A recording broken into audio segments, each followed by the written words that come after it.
U of M gets a big lead in Bloomington, and then Danny Wolf with some clutch free throws at the end wins it for the Maize and Blue.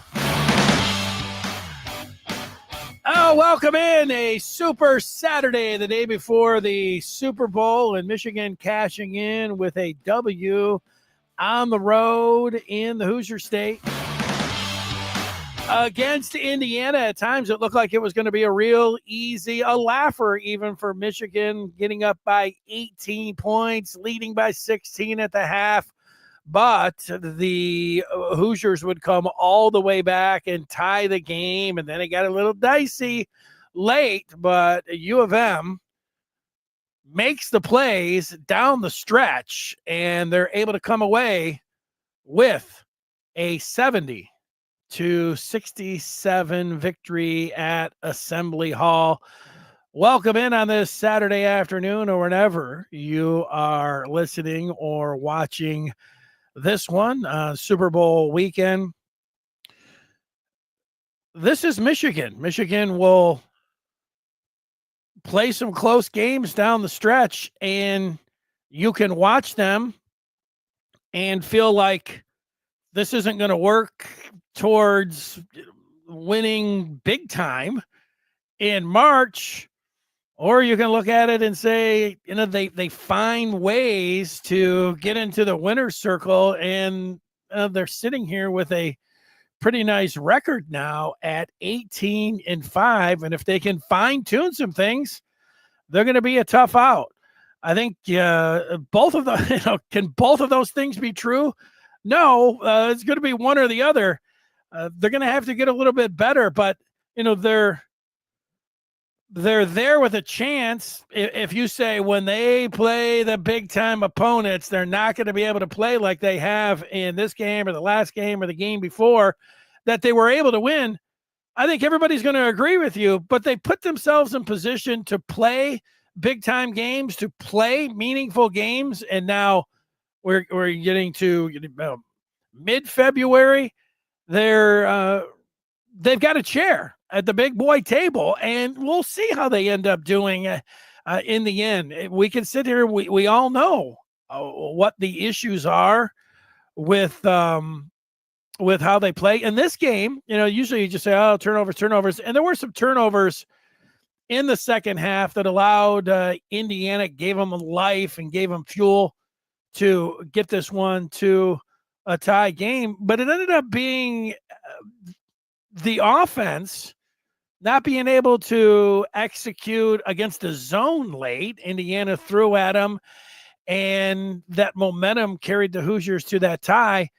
But having said that, Michigan did get their big guns going late in this game, and that ended up being the deciding factor. And then being able to step up and make free throws by Danny Wolf. Nice job by the big man to drain them from the charity stripe. Actually, Michigan overall at the free throw line, they were money. It was just Dusty May earlier this week talking about he thought they would be a little bit better at the free throw line. I was thinking the same thing with Trey Donaldson, 65%. Same with Danny Wolf, who's below that. But because those guys have nice looking strokes, and you'd think that would be able to translate at the free throw line. But 17 of 20 for Michigan at the charity stripe. You're going to take that every single game. They needed him. Now, Trey Donaldson missed the front end of a 1-and-1, which put Michigan in a tough spot where they could have ended up, still be playing. But then Danny Wolf was able to go over there and get his point guards back by standing up and toeing the stripe and draining some free throws. So let's go through this one and look at it. We'll have all of the particulars with the box score and things that jumped out. We'll look at some of the bracketology, some of the computer numbers and where Michigan is sitting. But they head into this game today as a 3-point favorite on the road. Mike Woodson, the head coach of Indiana, it comes out was it yesterday, that he is going to step down as head coach of the Hoosiers after the year. And of course, Dusty May going in there, the local product, big spotlight on him. And then Michigan making an adjustment. Dusty May in the starting lineup going Ruben for Roddy, Ruben Jones for Roddy Gale, and a shakeup and a good shakeup. And you look at it and we'll look at the box score, and it wasn't the move that both of them played well or anything. I actually don't think both of them really did a whole lot in this game, but you can understand the move because Gale had been struggling, Jones had been struggling, so why not shuffle those two up and see what comes of it. In the first half of this game, Michigan got up by as many as 18. They settled. They had a late push in the first half. They settled for a 16-point lead. It was 43-27 at the break. In the second half, you figured Indiana would make a run, and they did. They got it all the way down, and it was methodical 7. And then, they went on this run where Michigan just had a 2-point lead with under 5 to go. So then, you're talking about these one-possession games with under 5 to go that you really need to execute to win Big Ten games, especially on the road. And you're sitting there with the scoreboard tied at 59 with 4 to go. And then I really like there was 3 straight possessions that Michigan looked good after there was one where Trey Donaldson, you're thinking about getting some cutters or working the high-low with Area 51, and Trey Donaldson had to settle for like a 25-foot 3, and he threw up a brick, and you're like, well, where's the offense? What are they doing? But then Vlad had a big-time dunk. Trey Donaldson had a great drive with 2 minutes to go, and then Wolf had what I thought was the play of the game after him making his clutch free throws. He had an and one with 1:25 to play. He was in the lane, and it was a swinging. You wouldn't even call it. It was almost like it was a little casual. It wasn't a total hook shot. It was kind of a half hook shot, almost where you would say it was lackadaisical, but it went in and he was fouled. So, who am I to say it was a casual or lackadaisical? It worked. And it was the play of the game with 1:25 to go. But still, Trey missed the front end of a one-on-one, and you needed Danny Wolf to step up to the line. It was 66-64. Michigan up by 2. Wolf goes up, buries them both to give Michigan a 4-point lead in a 2-possession game. Bill Rafferty was there. He said it. I was waiting for it. Onions from the big man, who then made 2 other free throws. Only to see IU, if you bet this game, Michigan by 3, to see, what was it, a 3/4 court, like 3-pointer to drain it to get a push in this game if you were playing the numbers. But I'll go back to play of the game was Wolf. His free throws or the and one on the swinging hook in the lane with 1:25 to go. What it all adds up is Michigan getting the 3-point victory on the road and moving to 18-5 and 10-2. And there was about a half hour, maybe an hour of today where Oregon went into East Lansing to take on Michigan State, and the Ducks were blowing out the Spartans. In fact, Oregon was up 14 at the half, and you're thinking, wow, Michigan wins their game. Michigan was up big, and then Michigan State loses. Michigan would take second place, sole possession of second place with Purdue coming up on Tuesday. What a game that was going to be. But Michigan State ended up coming back and winning that game. It still sets up for a big game coming up on Tuesday. That's the big news there. We always look for people to jump in as we go live after every Michigan basketball game. Were you able to get your thoughts in? And there might be something that I'm missing. Heck, I might have said something that was stupid or something else, but let's get some of the feedback in just to see what the people are thinking. MMB says, great win, but the sloppy play has to stop. Yeah, I think that's what Dusty May would say. Dusty May loves the win. He knows they got to get better. It's not even where you'd say they're not perfect. They're not great, but they have found a way against teams that they should win. They've played sloppier than you would like, and yet they end up winning them. So there's going to be a time that they are not going to be able to, they're going to have to play more consistent, not as sloppy, better ball, and it's there for them. I think if it could be if you're frustrated, I don't know, they're winning. So in the end, you might be frustrated during the game, and then afterwards you're like, all right, okay. But I think you feel like when you watch them that there's more that they can do better, and that there's more in them to play better. And if they do that, their ceiling is very high.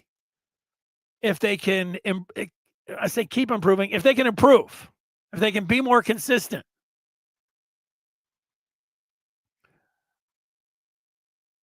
We're looking at the records, way better than last season. James Scarcelli. Scar saying Danny Wolf was legendary today. Danny Wolf made the big plays down the stretch, and he made some big shots, and he made he's got what did they call him? The step back on the baseline. I forgot who they reference. He looked like, he reminds me, now you have to go way back. If you remember, there was a forward in the NBA named Jack Sickball. He used to work on the baseline, and Wolf threw that one up, and it was pretty sweet. Mr. Martini is saying that they always fall asleep at the wheel. Well, yeah, let's get some caffeine in them. And when these big game comes up, and let's see them finish one off in impressive fashion, like Tuesday. Well, this is it. ROJ, he's seen the super close games throughout this entire Big Ten season. Marr is checking in this game. It's good to see. How about Hassler? Another unnecessary heart attack, but we'll always take the W in Bloomington. Well, that's it. I mean, you feel like when they get up 18, and if they could just keep the hammer down or keep the gas pedal down and just play the way they were, no, they don't have to win by 20, but win by 10. Let's not have it come down to the other team, shooting a 2 or 3 to tie things up. And, that's it. It's not so far away where you're like, oh, there's no way, but it's there for them to be able to do. There's a big basketball fan. Michigan Go Blue 1, 2, 3, 4. Great win. Took care of the ball for the most part. Withstood Indiana's run. I thought Michigan's defensive rebounded very well in the first half to keep IU quiet. Yeah, they took care of the ball okay. They only had 4 turnovers in the first half. They were looking pretty good, but they had 8 in the second half. So yeah, however you want to look at that. I don't know. Did they withstand Indiana's run? Indiana came all the way back and tied it. So, it's Indiana was going to make a run. You would just like to see Michigan not have it where Indiana's coming all the way back and you have to have these late game heroics. But, it's better than it's always better than being on the other side and taking a bunch. There's in these last 3 games, you could say the Penn State game, they could have easily lost that game. They were down 5 with 2 to go. You just keep going through these games. They could have lost against Oregon. I mean, that game was too close for comfort, and so was today's, but they've won them all. So we're going to see, because they've got big-time games coming up here. The games are getting bigger and bigger and bigger, and they're just going to have to play better and better and better. And if they do that, the sky's the limit for this team. Yeah, ceiling is very high. Need to do a better job playing with the lead. I'm with that. CK is calling this team super fraudulent. It's almost like a waste of time. Inevitably, they will get destroyed in the tourney. Nothing but chokers. And Gale, OMG, he is horrible. Now this is the side that I think that people like when they watch the game. There are some people that feel like this. I feel like this is it's pretty extreme. So here's what I would say to you, CK. You could be right. They could get into the tournament, which is, something that is great to get in there. but you're saying inevitably they will get destroyed. And you're talking about chokers and, Gale being horrible. Well, Gale just got benched. So Dusty's trying something there. I would say that when you look to Gale, Reuben Jones, you're talking about, whether you want to call Burnett a guard or a forward, Trey Donaldson's all right, but Reuben Jones, Roddy Gale, and Pippen, these are their either 3 backup point guards or they're just in the rotation with the guards. None of those 3 guys are really giving them what they need if they want to be contenders in the Big Ten or if they want to make some noise in the tournament. So do they have that in them and guard play is so important and ball handling is so important. And after Donaldson, they don't really have any. I mean, Danny Wolf is their primary ball handler when Trey Donaldson goes to the bench. That's a problem. Can they overcome it? Maybe. I would say that there's a lot of teams that you watch.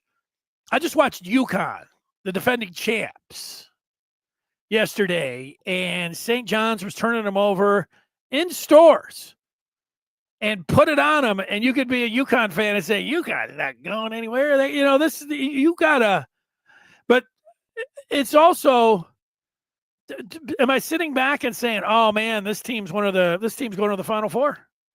This team's on their way to the Sweet 16. No, but I think that I don't think it's a waste of time. I don't think it's inevitable that they'll get destroyed in the tournament. To your point, if they play at their worst and what we've saw, even when they're winning these games in these stretches, where they're turning it over or where their basketball IQ looks low, yeah. What you're saying could be true, but there's still some time. I'm not saying clean it up. I'm just saying that this is the absolute low end of taking a shot at Michigan, but there is some truth to it. But so this is the very low end. The high end would be that this team is 8-5, sitting there with a chance still to win the conference. They're thinking about getting some seeding here, and I don't know, waste of time getting into the Big Ten tournament. Let's see what would happen. And then they're a team that is dangerous in the tourney. That would be the other side, CK. But I see what you're saying. Amy's giving the other side. Great road win. Fewer turnovers. More scrappy, especially in the first half. Let's see what we've got here. James.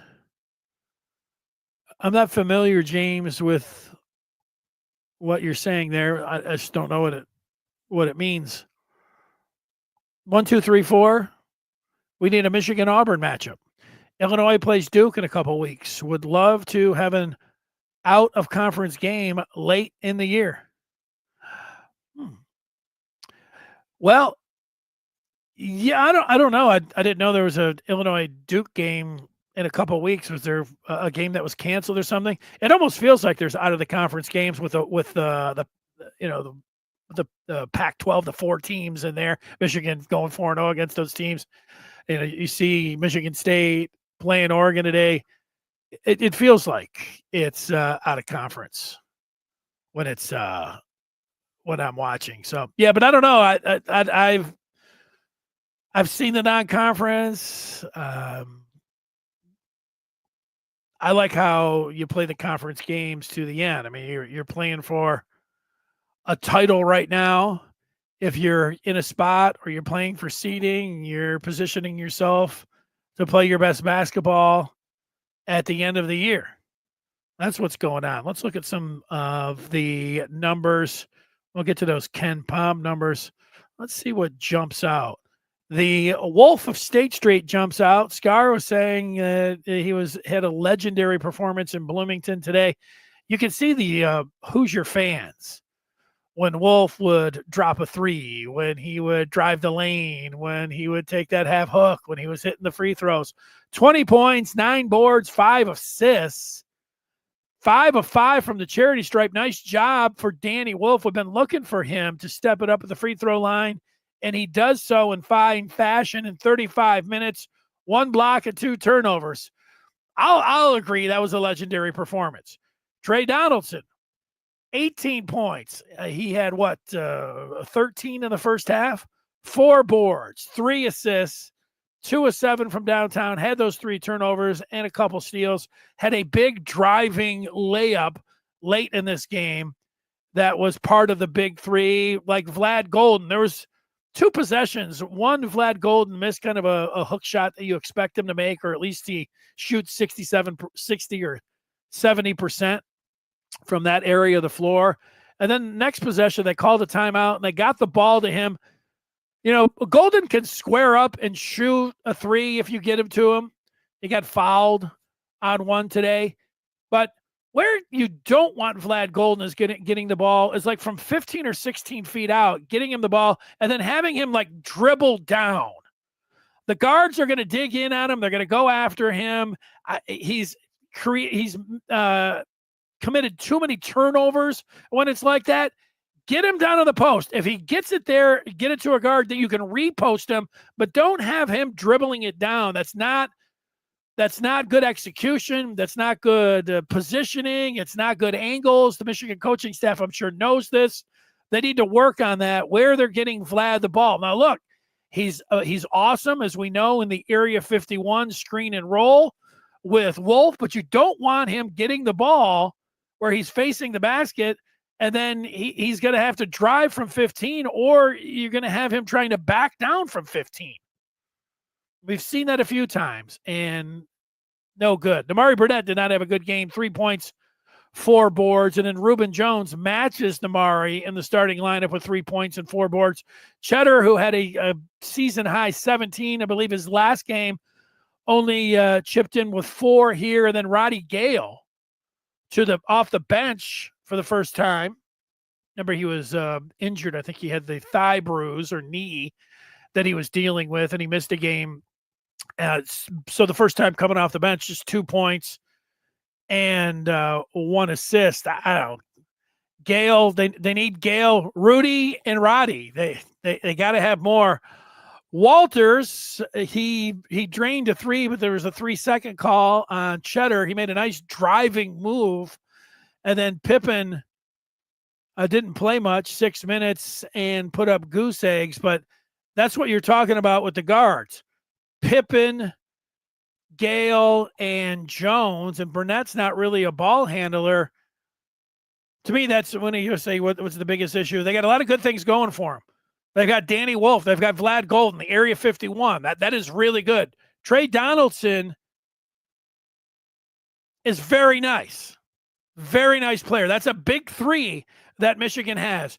A traditional point guard who can shoot 3s, drive and dish, and Trey Donaldson, he's 6'3", not a diminutive point guard. You like that. Area 51, we talk about them all together. That makes a big 3. That is good. Those 3 can match up with anybody in the Big Ten, maybe match up with anybody in the country. We know that it takes more than that. And that's where you get to Damari Burnett. And that's where you get to the ball handlers after Trey Donaldson. Gale. Reuben Jones. Pippen. Somebody say, why don't they put Kason is? Kason must, Pippen is out. He's showing that in practice, he's the more calming influence on the team when he has the ball. I know that when we don't get to watch practice and we're just sitting back and we saw Kason, throw up those, whatever, he had 20 points in the one exhibition half. You're like, this dude's a stud. Put him out there. He can take anybody to the hole. He's got a great confidence, but Pippen's been more steady than him in practice. I hear you. I mean, I know what you're saying. Maybe they are going to have to experiment with a little bit of Pip. I mean, a little bit of Kason over Pip, but it's not even, zeroing in on the Kason Pippen, like, that's going to make or break him. What's going to make or break him is Gale and Jones. Those guys got to play better. They have to play better.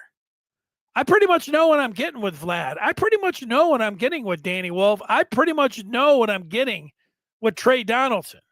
Burnett, he's I didn't think he was going to be as good as he was early in the season. I don't know about, I don't even think he was as bad as he's been in maybe a couple games, but he's a good shooter. He's nice.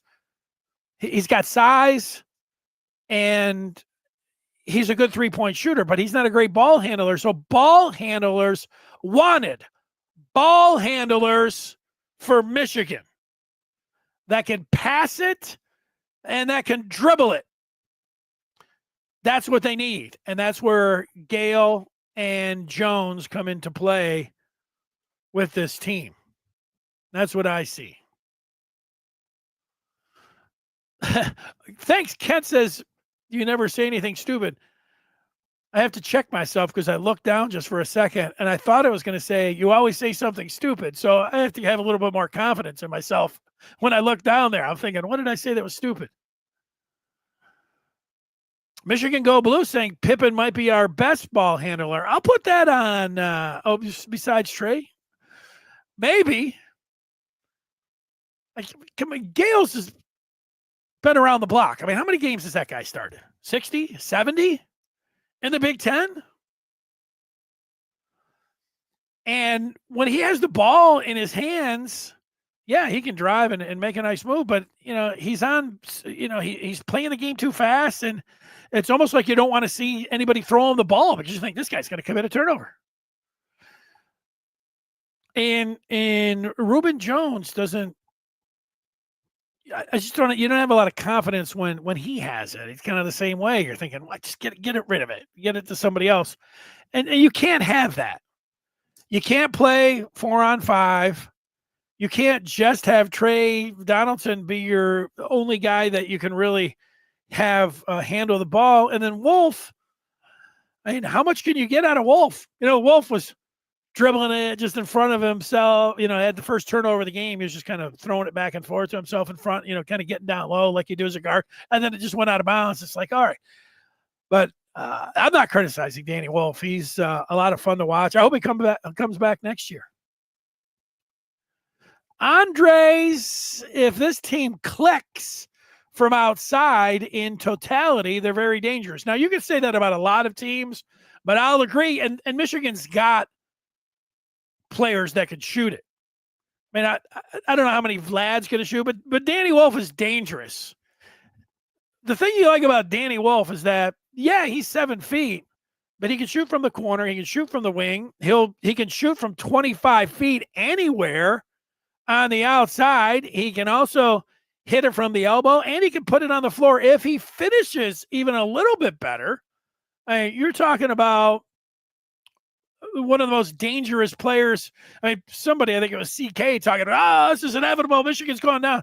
I'll tell you what, Danny Wolf, you got Danny Wolf, and you got Area 51 going and Trey Donaldson, you've got a chance to make a little run.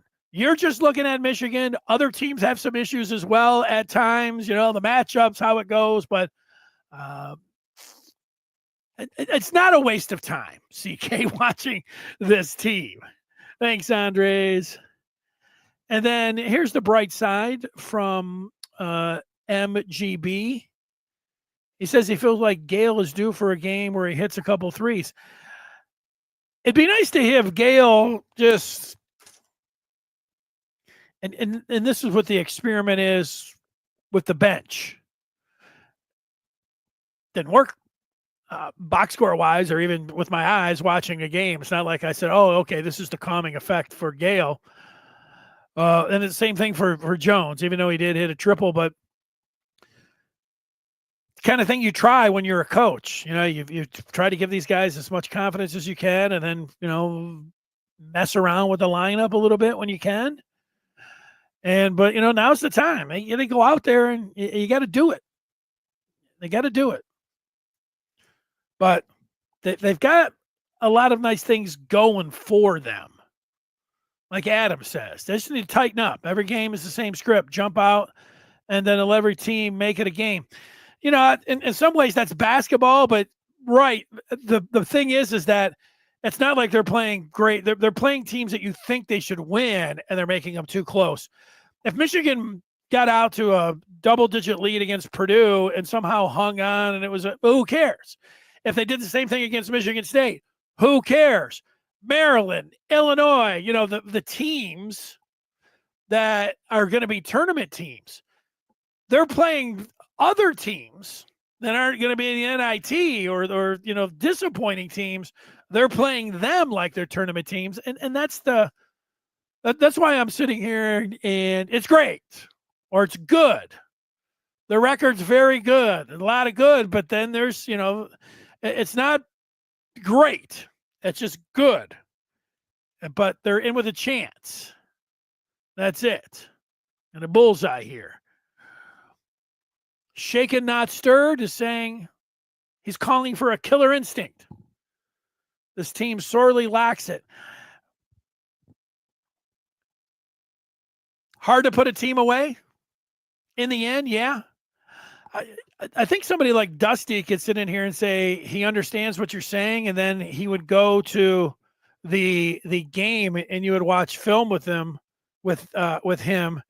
and he would say, "Look, it was a 4-minute game. It was tied with 4 minutes. Is it a killer lack? Did they lack a killer instinct because they were up double digits? They were up 16 to let Indiana come all the way back and shrink it." You could say, yeah, that was a lack of a killer instinct, but you could also say whatever you want about basketball, making the plays in crunch time is going to be your trump card on everything. Okay, yeah, they lacked the killer instinct to win this one going away, letting Indiana come back at home with their head coach going to be out after the year, the crowd going crazy. It's tied at 59 with 4 to go. Vlad with a big-time dunk. Trey putting it on the floor, going up for the layup, switching hands, going over to the other side. Great drive with 2 minutes to go. Wolf in the lane with a half-swinging hook that goes in. I mean, like finesse and one, and a casual three-point play with 1:25 to go. Yeah, Michigan got on the ground and played hard, got a possession arrow. Unfortunately, Trey was not able to hit any free throws there. No, those are big. Under 20 seconds to go, and you're up 3, and you missed the front end of a one-on-one. That's how you can lose some games. But getting your teammates back is also part of the game, and that's where Danny Wolf, with a little over 11 seconds to go, stood up at the line, and the Wolf of State Street was pure. Not once, but twice to give Michigan a 4-point lead, and then he did it again, draining both.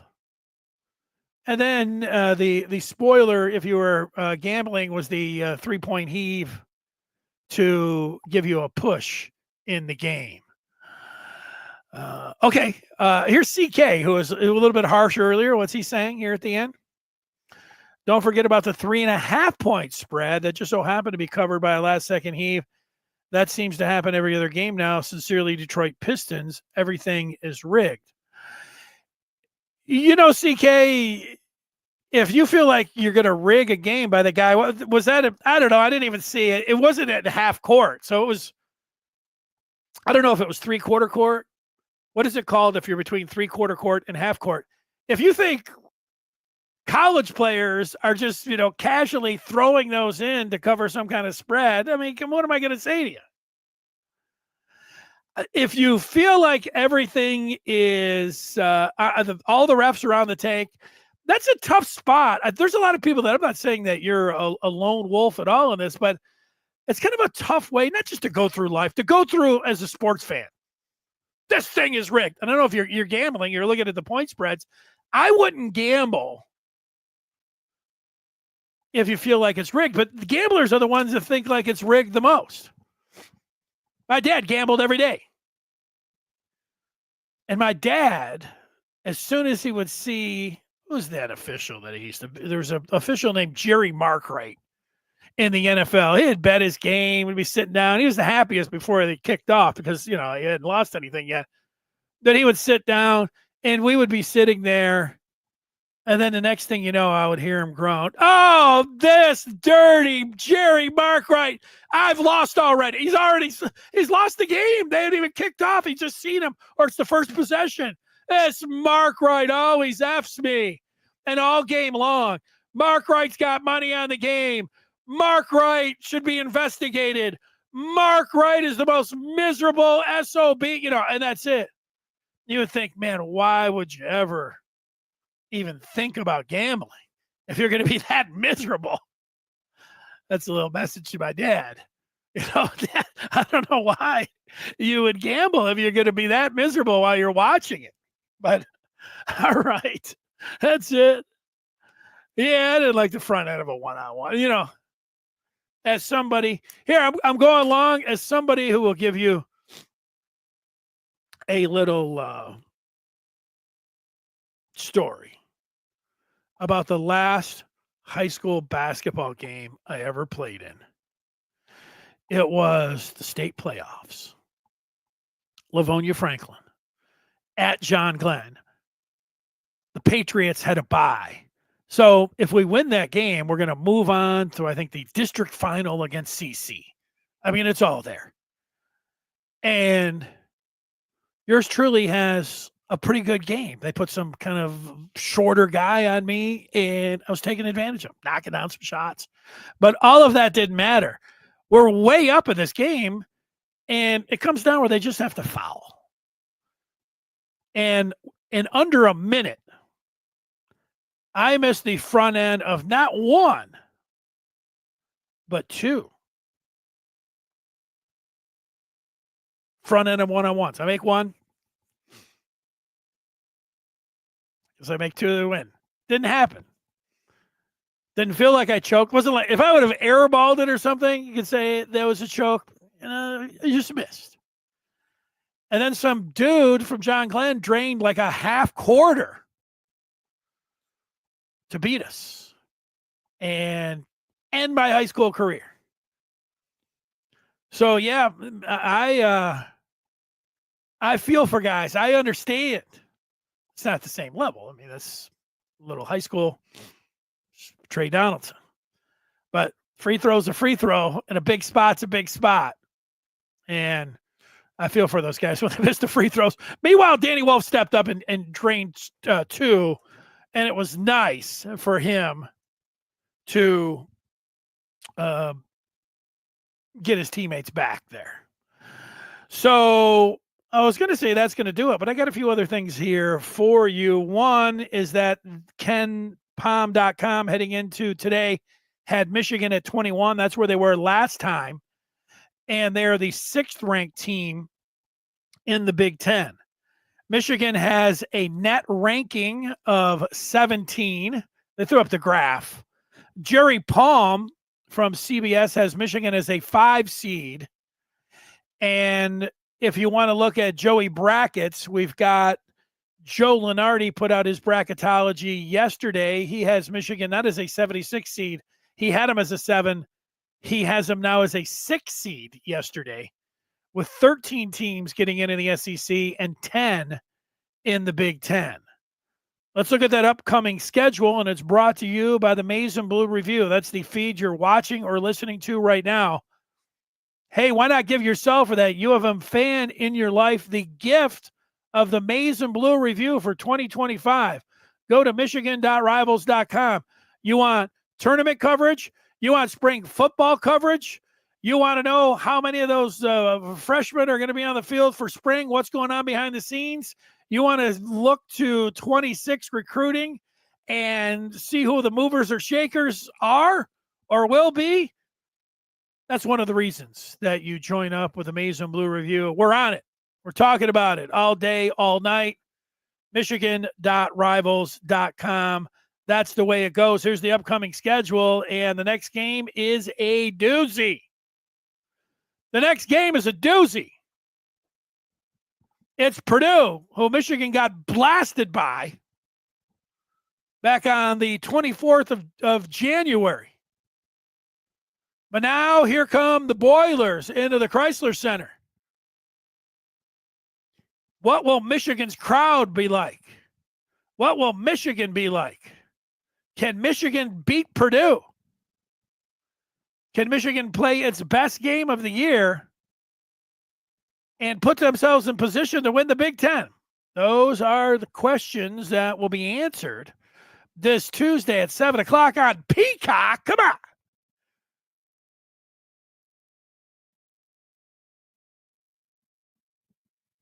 I don't like Peacock.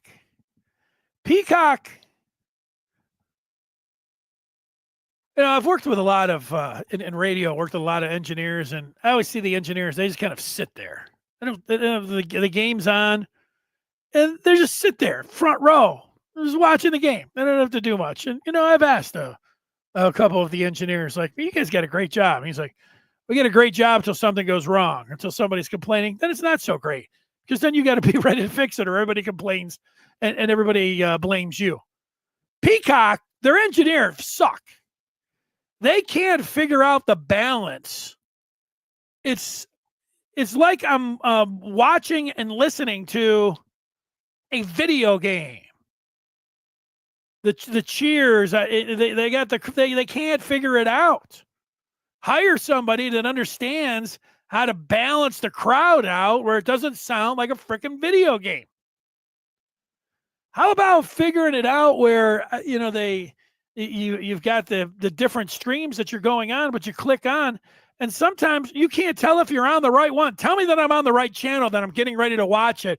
Give me a countdown. All of a sudden, sometimes I'll have a little video of the crowd in the upper deck or something, and I'm watching it, and and then the screen goes black for like a minute. And I'm like, well, wait a second. Do I need to fire this thing back up? That takes 2 or 3 minutes. Did I just lose it? Because that can happen sometimes as well. Do they have, it's 2025. Do they have anybody that's working for them that says, hey, these are the complaints. Can we work on some of these things? Because I get it when you first start, everybody's watching everything else, but they've been doing this for a long time now, and it's the same stuff. Game after game. It's a miserable watching experience. And I get that they don't like you zipping back and forth, because then you have to watch their lame commercials about, strip joints and boner pills, whatever. Great. Advertising is advertising, but their toggle switches to be able to, if I want to watch a replay, it sucks. It's the worst. You guys suck at streaming. But that game will be on. I'm going to be watching hockey tonight, the duel in the D. Take a drink, Mr. Martini, every time they mention the weight of the duel in the D trophy. No, I don't think there's any flexing from Peacock. Adam thinks that he's the problem when it comes down to watching Michigan and Michigan State. I know people feel like that. Yeah, they did win a big one last night. That is true. That's it. They got beat 4-1 earlier this year at Mon, but a 2-1 victory with Garrett Shifsky getting the goal with under a minute. Who was the, hey, look, you get on here and do one of these shows, you put yourself out there to be criticized. Who was that high school girl they had doing the play-by-play? I just watched the video. He's like, and score! No, that would have been a good one. And goal! What?